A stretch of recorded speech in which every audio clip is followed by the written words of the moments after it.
오늘 본문의 말씀을 가지고 성경대로 다시 살아나사라는 제목으로 함께 말씀을 살펴보겠습니다. 오늘 우리가 살피는 이 고린도전서 15장 말씀은 흔히 부활장으로 불리는 말씀입니다. 우리가 흔히 믿음장이로 불리는 히브리서 11장 그리고 사랑장이라는 별명을 가진 고린도전서 13장 말씀과 함께 이 고린도전서 15장 이 부활장은 이 땅을 살아가는 우리들에게 있어서 가장 중요한 내용을 기록하는 말씀이기에 특별한 별명으로 믿음장, 사랑장 그리고 부활장이라는 별명으로 불려지는 말씀들입니다. 사실 우리가 믿음과 사랑에 대해서는 우리가 잘 알고 있고 또 자주 설교 말씀을 통해 듣게 되지만 이 부활에 대한 말씀들은 부활절이나 혹은 장례식 가운데서 듣지 아니하고서는 잘 듣기가 힘든 말씀이기에 부활이 중요하다는 사실을 우리는 머리로는 알고 있습니다마는 정작 성경이 말하는 부활이 어떤 것인지에 대해서는 잘 모른다라고 하는 것이 아주 솔직한 우리의 고백일 것입니다. 오늘 우리가 함께 살피는 이 고린도전서 15장 말씀을 통하여 우리가 붙들어야 할 진리, 그 진리의 말씀은 무엇이며 또 부활을 믿고 영원한 그 하나님의 나라 천국에 대한 소망을 가지고 살아가는 사람은 어떻게 살아가야 하는지를 함께 살펴보고자 합니다.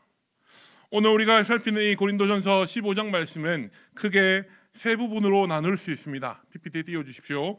먼저 1절부터 11절까지의 말씀, 오늘 우리가 읽었던 말씀을 보게 되면 예수 그리스도의 부활에 대한 말씀들을 기록해 놓고 있습니다.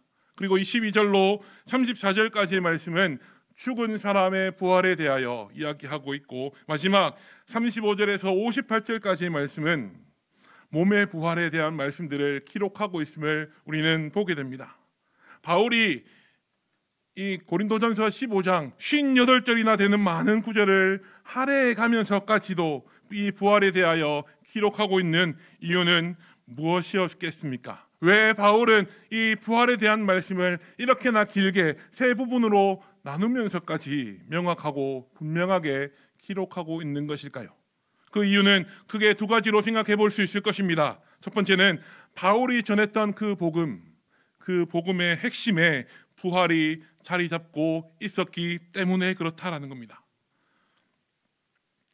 바울은 우리가 너무나 잘 아는 것처럼 다른 사도들과 같이 예수님과 공생의 사역을 함께했던 제자가 아니었습니다. 예수님이 승천하신 이후에 다메섹으로 가는 그 길 위에서 부활하신 예수님을 직접 만나 변화되었던 사람이 우리가 알고 있는 바울이었고요. 또 그런 바울에게 있어 부활은 그저 그런 일이 있었구나 라고 넘길 수 있을 정도로 절대로 가벼운 일이 아니었다라는 사실을 우리는 성경 말씀을 통하여 보게 됩니다. 부활하신 예수님을 만난 바울에게 있어서 부활은 실제적인 사건이었고 교회를 핍박하고 박해하던 자신의 삶을 한순간에 그리스도의 복음을 전하는 사도로 뒤바꿔버릴 만큼 엄청난 영향력을 끼친 사건이었다는 사실을 우리는 기억해야 할 줄로 믿습니다. 바울이 부활에 관한 말씀을 이렇게 장황하게 기록하는 두 번째 이유는 부활에 대한 잘못된 믿음이, 잘못된 신앙이 우리의 삶에 있어서 많은 영향력을 끼치게 된다라는 사실을 바울은 너무너무 잘 알고 있었기 때문입니다.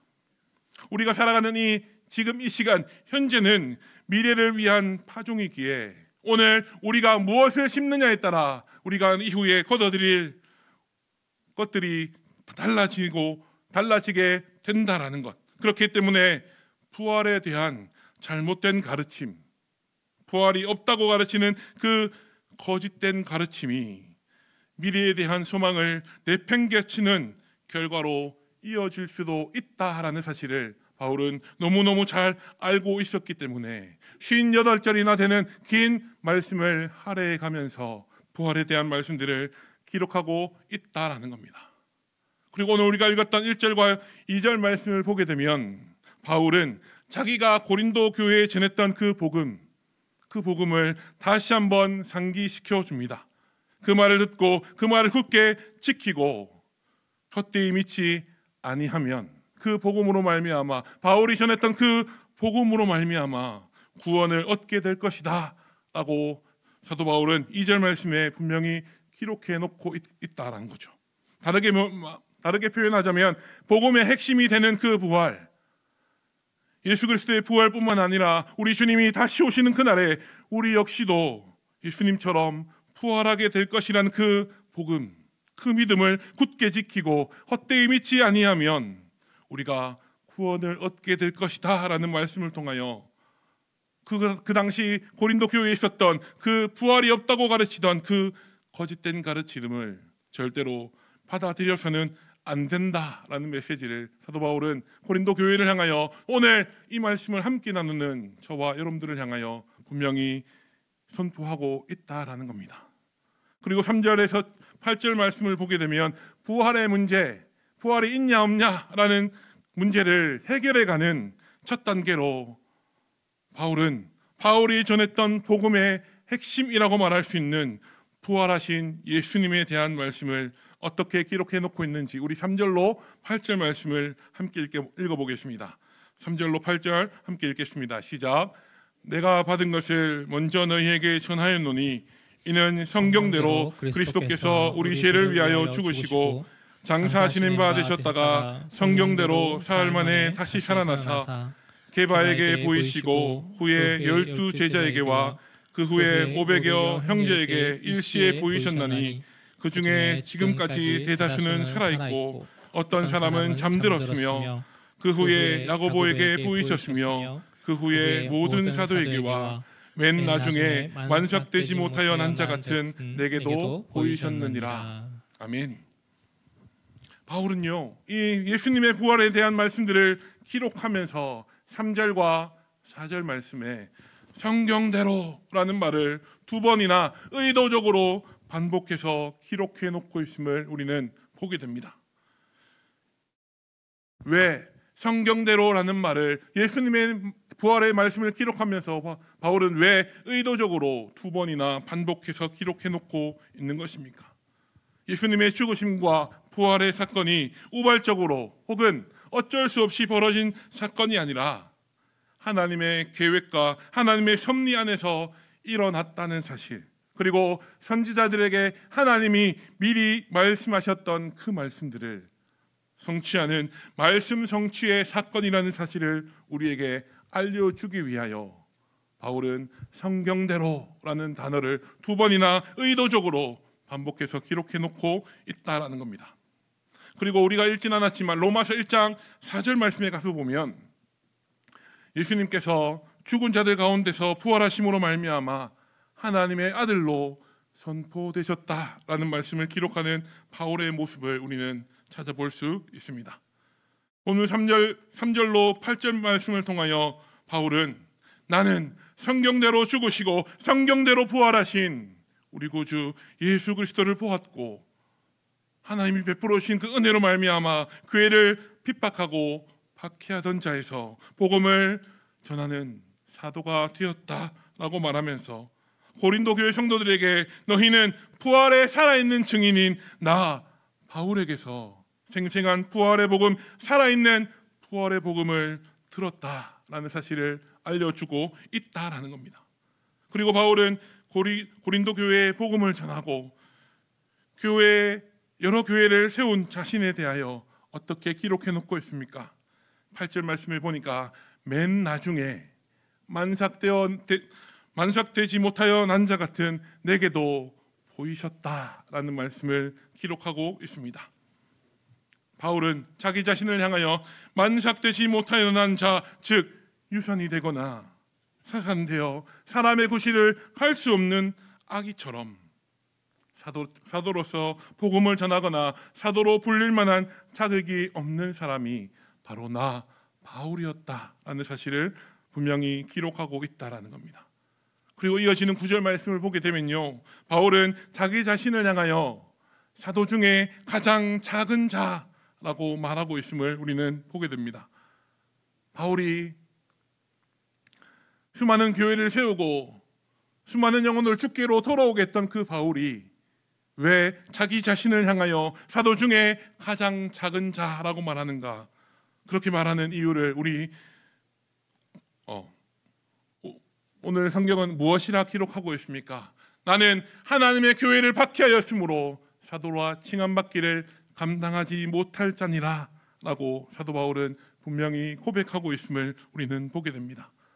갈라디아서 말씀에 기록된 것처럼 유대교를 지나치게 믿었고 조상들의 전통에 대한 열심이 더욱 많았던 바울, 그래서 예수 그리스도를 믿는 그 성도들과 교회를 핍박하고 박해했던 그 바울이 부활하신 예수님을 만나고 복음을 전하는 사도가 될 수 있었던 것은 하나님의 은혜였다라고 바울은 10절 말씀을 통하여 분명하게 고백하고 있습니다. 우리 10절 말씀도 함께 읽어보겠습니다. 그러나 시작. 그러나 내가 나 된 것은 하나님의 은혜로 된 것이니 내게 주신 그의 은혜가 헛되지 아니하여 내가 모든 사도보다 더 많이 수고하였으나 내가 한 것이 아니요 오직 나와 함께 하신 하나님의 은혜로라. 아멘. 내가 많은 수고를 하였지만 그것은 내가 한 것이 아니라 하나님의 은혜가 있었기 때문이다 라고 사도 바울은 고백하고 있다라는 거죠. 바울은 나의 나된 것, 교회를 핍박하는 바울이 복음을 전하는 사도가 될 수 있었던 것은 바울의 어떠함, 바울 자신이 특별하거나 타고난 사람이었기 때문이 아니라 하나님이 주시는 그 은혜가, 나를 향하여 물 붓듯이 부어주시는 그 하나님의 은혜가 있었기 때문이라는 사실을 분명하게 고백하고 있습니다. 뿐만 아니라 바울이 사도로서 여러 교회들을 설립하고 복음을 전하면서 죽을 뻔한 위기도 여러 번 넘기고 수없는 고난을 마주하고 넘기면서 수고하였지만 그건 역시도 내가 한 것이 아니라 하나님의 은혜였다라고 사도 바울은 고백하고 있습니다. 바울이 복음을 전하는 사도로서 사명을 감당하고 복음을 전하는 그 일에 충성된 종의 모습으로 임하면서 자기에게 다가오는 수없는 역경과 고난을 마주하였지만 끝내 포기하지 않을 수 있었던 이유, 하나님이 부르시는 그날까지 복음 전파의 사명을 끝까지 감당할 수 있었던 이유는 바울이 전하는 그 복음의 핵심이 되는 그리스도의 부활이 얼마나 귀중한 진리인지, 또 얼마나 중요한 가치를 가지고 있는지 사도 바울은 너무나 잘 알고 있었기 때문이라는 사실을 우리는 기억해야 될 줄로 믿습니다. 그렇기에 바울은 자기의 목숨이 위협을 받는 순간들, 그리고 억울하게 갇히고 매를 맞는 그 모든 순간에 바울은 변절하지 아니하고 하나님이 주신 그 복음 전파, 부활 전파의 사명을 감당할 수 있었다는 사실을 우리는 기억해야 될 줄로 믿습니다. 오늘 본문 마지막 11절 말씀은요, 나 바울이 믿고 전파하는 복음, 그 복음과 예수님의 제자였던 사도들이 믿고 전파하는 복음은 같은 것이라고 말합니다. 그리고 이 편지를 받아보는 너희 고린도 교회 성도들 역시도 바울과 사도들이 전하는 똑같은 복음을 받아 그 복음을 믿는 자가 되었다라고 사도 바울은 말하고 있습니다. 그러면서 바울이 전하는 복음과 예수님의 제자였던 사도들이 전하는 복음의 핵심에는 오직 성경대로 죽으시고 성경대로 부활하신 예수님의 부활이 자리 잡고 있다는 사실을 오늘 말씀을 통하여 우리는 분명히 깨닫게 됩니다.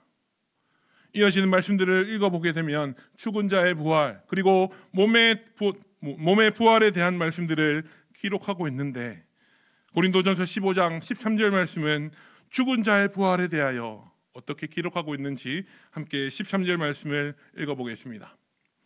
고린도전서 15장 13절 말씀입니다.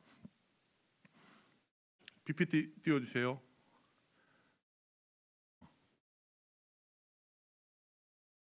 우리 성경 보고 함께 읽도록 하겠습니다. 고린도전서 15장 13절 말씀입니다. 시작. 만일 죽은 자의 부활이 없으면 그리스도도 다시 살아나지 못하셨으리라. 아멘. 우리가 함께 읽었던 이 13절 말씀과 이어져 기록되어 있는 17절, 18절, 19절 말씀을 통하여 바울은 무슨 이야기를 하고 있습니까?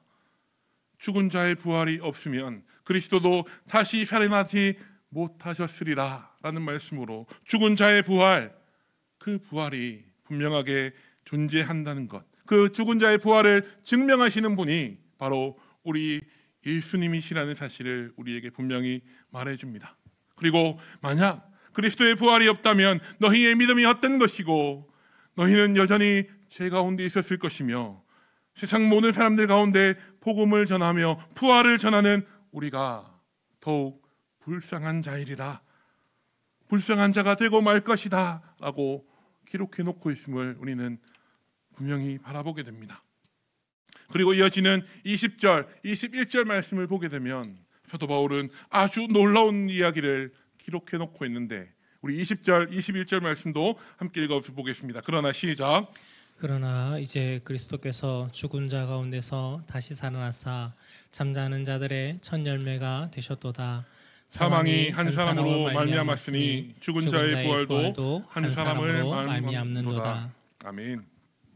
20절, 21절 말씀이 무엇을 기록하고 있습니까? 예수님의 부활하심으로 죽은 자의 부활이 실제로 존재한다는 사실이 확실히 증명되어졌고 죽은 자 가운데서 부활하신 예수님께서 잠자는 자들의 첫 열매가 되셨기에 예수 그리스도의 복음, 그 복음의 핵심이라고 말할 수 있는 부활을 진정으로 믿는 자들 역시도 우리 주 예수 그리스도처럼 부활하게 될 것이고 예수님의 부활로 말미암아 우리에게도 부활의 소망이 주어졌다는 사실을 바울은 분명하게 선포하고 있다라는 거죠. 그리고 마지막 몸의 부활에 대하여 사도 바울은 42절로 44절까지의 말씀을 보면 이렇게 기록해 놓고 있습니다. 42절, 44절, 42절, 43절, 44절 말씀을 함께 읽어보겠습니다. 죽은 자의 부활도 시작.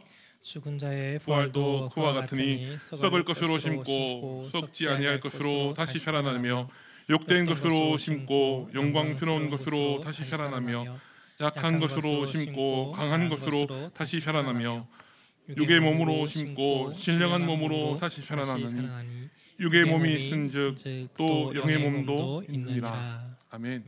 몸의 부활에 대하여 사도 바울은 무엇이라 말합니까? 죽은 자의 부활도 그와 같으니 어떤 것을 심는다라고 말합니까? 썩을 것으로 심고 어떤 것으로 다시 살아난다고 말합니까?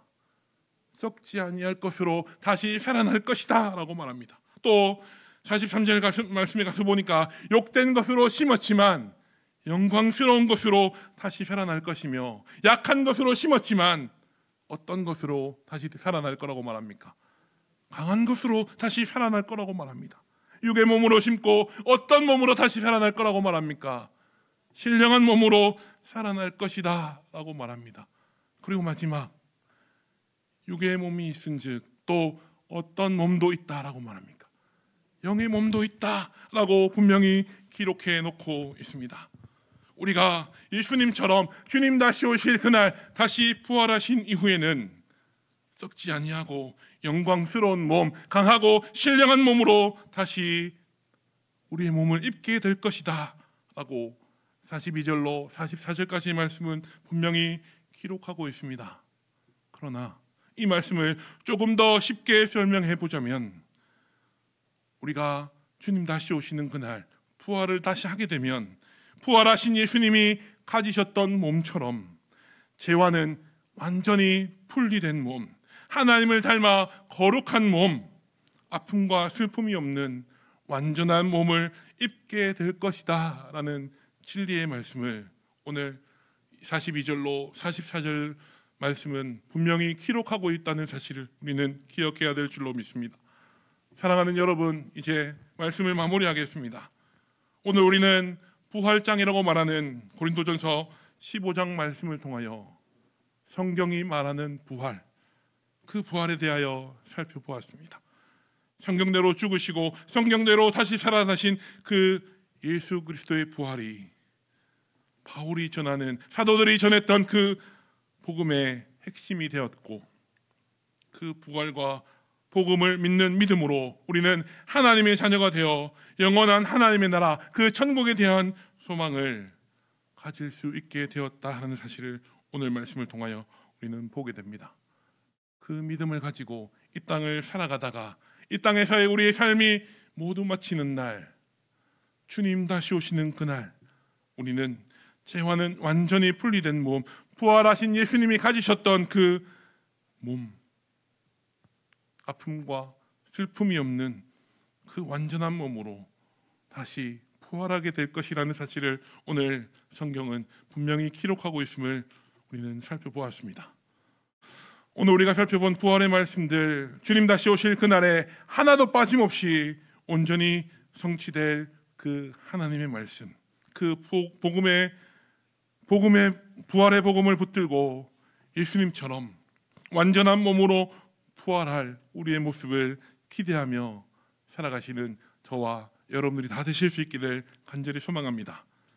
주님이 다시 오셔서 우리의 모습들을 완성시키실 그날을 고대하며 오늘 고린도전서 15장 마지막 58절 말씀이 기록하고 있는 것처럼 견실하며 흔들리지 말고 항상 주의 일에 힘쓰는 자의 모습으로 살아가실 수 있는 저와 여러분들이 다 되실 수 있기를 우리 구주 예수님의 이름으로 축복합니다. 아멘. 함께 기도하겠습니다.